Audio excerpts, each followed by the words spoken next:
Okay, so I'm going to go through a few different points and we're going to look at how you guys can actually sort of really have a good understanding of where you currently are, why you're probably not the best at sales, and how you can flip that completely to then make you sort of build a bit of momentum in the right direction so you can close more sales regardless of how good your sales skills are. The first tip that took us some time to really get used to is if you're not able to fully sell the product, not fully able to sell the service, it's probably due to your sort of lack of trust in it. So if you go into clients and you're not closing deals on a consistent basis, it's probably because you don't really like the product you're providing. You're not really fully trusting in what you're selling. Okay? They can sniff if you're lying from a mile off. They can tell if you're full of shit and you're faking the product. You know in your gut when you go to these clients, like for instance, we do video, we do content creation, we do social media. When we go to these clients, we know in our guts if we're providing a good product or not. And in the first I'd say the first 2 years of really running the business, I wasn't fully sold on the product that I was selling. Therefore, the prices we were charging were literally next to nothing. We were not closing many sales. People were saying we're too expensive, etc., etc., etc. What started to change was when my mindset started to change around the value of the product.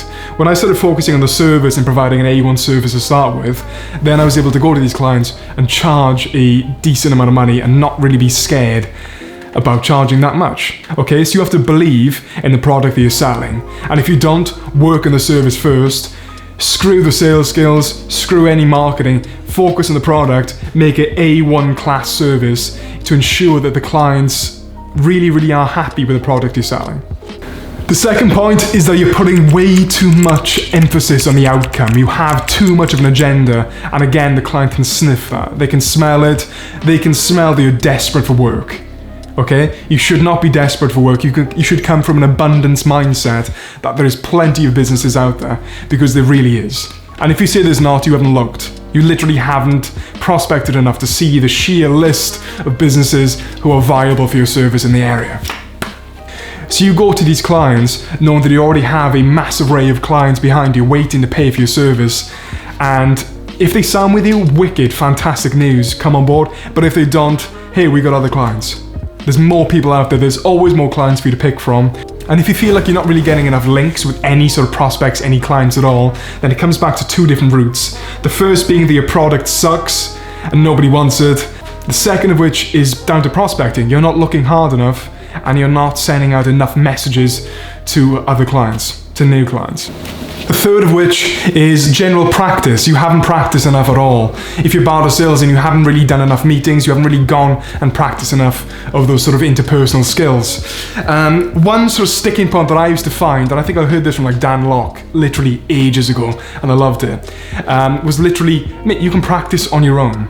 So if you find your sticking point is when it sort of comes to the end of the sale, you have to say the price. If you struggle with sort of getting the money out and feeling in your gut that you don't really believe it, go in the mirror and literally practice saying that sort of price multiple times. Practice it daily and you will get better. So you need to get comfortable with those general sales skills, okay? And with anything, I highly suggest reading some books. There's a couple of books which I'll sort of link or maybe just pop up on the screen subtly. The best one that I think really you need to read is the Jordan Belfort Wolf of Wall Street one. It's fantastic in giving you a general understanding of sales. So you can take these general sales skills and then move them into real life situations and practice them. It doesn't really matter if you are a terrible salesman, because you can learn, you can adapt, and you can change. And you can learn from these different books, from these different mentors, and really adapt the skills, apply the skills that you're learning, and really develop that general mindset of being a more solid salesman. So down to the final point.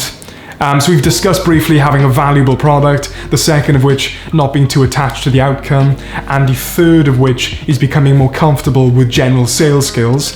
The last and fourth point generally is the most valuable to yourself, and it will come in handy in life in general, is that you can adapt. You can literally adapt, okay? So we generally become more of what we do. The more we do something, the more we start to identify as being that certain person, okay? I was once never any good at video, okay? If somebody said, can you take pictures, can you take video? I would have said no, because I didn't do it. I didn't identify as being it, okay? So if you identify as being a shit salesman or a bad salesman, it's simply because you haven't done it enough. You haven't practiced enough, and you haven't created the neurological links in order to become a good salesman.